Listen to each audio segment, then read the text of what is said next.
Everyone in my building knew the rules that don't use the fire escape unless there's a fire, don't leave your window open at night. And if you hear someone tapping on a glass, don't look outside. I moved into a building on West 14th Street in early October.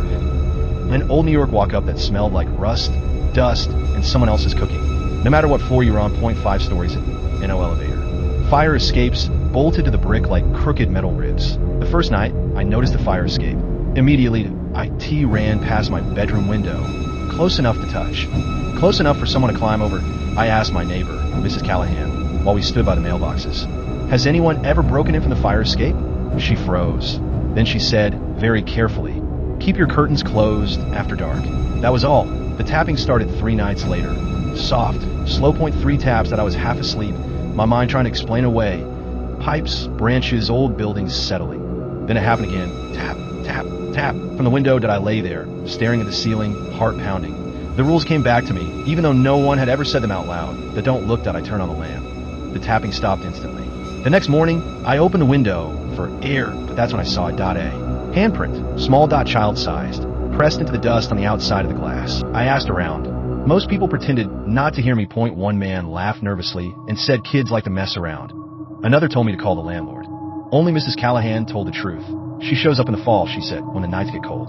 Who? I asked the girl. She didn't explain any further. That night, I kept the curtains open till I told myself I wasn't scared, that there was a logical explanation.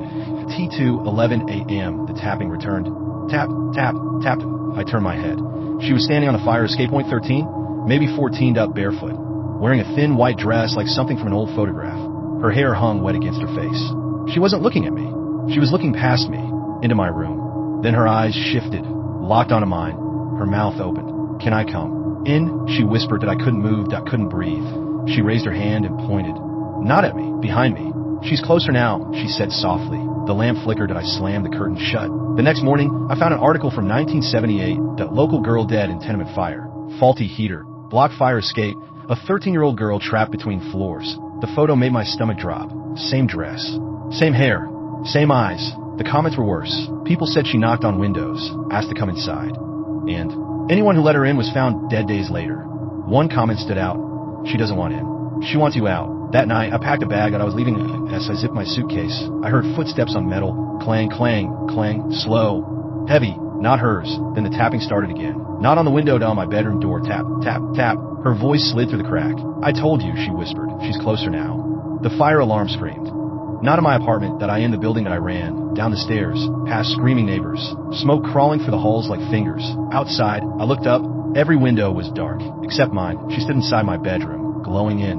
The light, watching the fire escape. Watching someone climb. They said the fire started in an empty apartment. They said no one died.